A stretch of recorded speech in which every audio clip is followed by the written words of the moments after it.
নমস্কার দর্শকবিন্দু, এবার থেকে বদলে যাচ্ছে আইন। কোন কোন আইন? যেটা অনলাইনে জমি বাড়ি রেজিস্ট্রেশনের আইন আবারও বদলে যাচ্ছে। কবে থেকে বদলাচ্ছে, কি আবারও নতুন করে আইন আসছে, কি বদলে যাচ্ছে, সমস্ত কিছু বিস্তারিত আলোচনা করব, আমরা জানাবো। অবশ্যই আপনারা ভিডিওটি শেষ পর্যন্ত দেখতে থাকবেন, আপনাদের উপকারে আসবে। আর আপনারা যারা আমাদের চ্যানেলে প্রথমবার এসেছেন, অবশ্যই আপনারা চ্যানেলটিকে সাবস্ক্রাইব করে অল নোটিফিকেশন অন করে রাখবেন। গত 11 বছর জমি বাড়ি রেজিস্ট্রেশনের ক্ষেত্রে একাধিক অত্যাধুনিক ব্যবস্থা চালু করেছে রাজ্য সরকার, যেটা কোভিড কালে শুরু হয়েছিল রেজিস্ট্রেশনের জন্য অনলাইন আবেদন।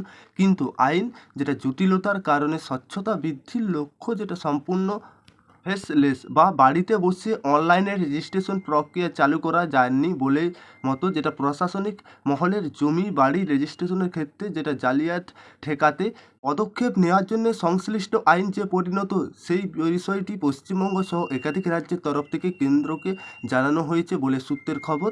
কার্যত বাংলার চাপে যেটা অবশেষে মোদী সরকার যেটা 116 বছর পুরনো রেজিস্ট্রেশন আইনে ঢালাও পরিবর্তন আনতে চলেছে বলে খবর। বর্তমানে জমি বাড়ি রেজিস্ট্রেশন হওয়ার যেটা 1908 সালের রেজিস্ট্রেশনের যেটা অ্যাক্ট অনুযায়ী, অর্থাৎ সম্প্রতি যেটা দেশে ভারতীয় দণ্ডবিধি এবং ইন্ডিয়ান পেনাল কোডের যেটা পরিবর্তনে ভারতীয় ন্যায় সংহিতা যেটা অর্থাৎ কার্যত করেছেন কেন্দ্র। অথচ রেজিস্ট্রেশন যেটা অ্যাক্ট বদল করা নিয়ে রাজ্য তরফ থেকে বেশ কয়েক বছর ধরে বারংবার বলা হলেও কেন্দ্রীয় তরফ থেকে তা নিয়ে কোনো পদক্ষেপ নেওয়া হয়নি। সূত্রে খবর, বাংলার মহারাষ্ট্র, তামিলনাড়ু, কর্ণাটক পাশাপাশি আরও কয়েক রাজ্যে সম্প্রতি এই দাবিতে কেন্দ্রের ওপর চাপ পড়ছে, অর্থাৎ তারপরে নড়ে চড়ে বসেছে মোদী সরকার। জানা গিয়েছে বর্তমান আইনের সংশোধন যেটা আনার বদলে যেটা সময়োপযোগী বিষয়গুলিকে গুরুত্ব দিয়ে একেবারে নতুন আইন আনতে রাজ্যগুলির সঙ্গে যেটা আলোচনা করছে ভার্চুয়াল অর্থাৎ মোদী সরকার।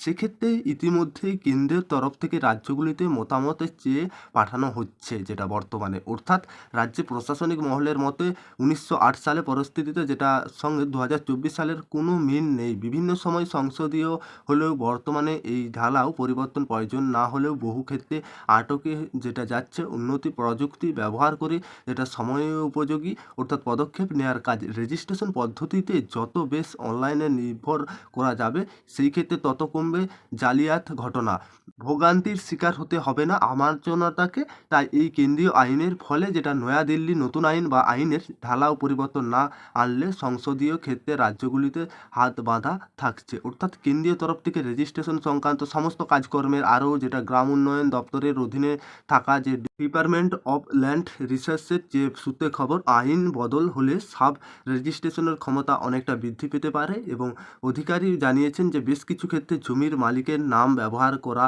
অন্য কোনো ব্যক্তি রেজিস্ট্রেশন করেছেন বলে অভিযোগ ওঠে।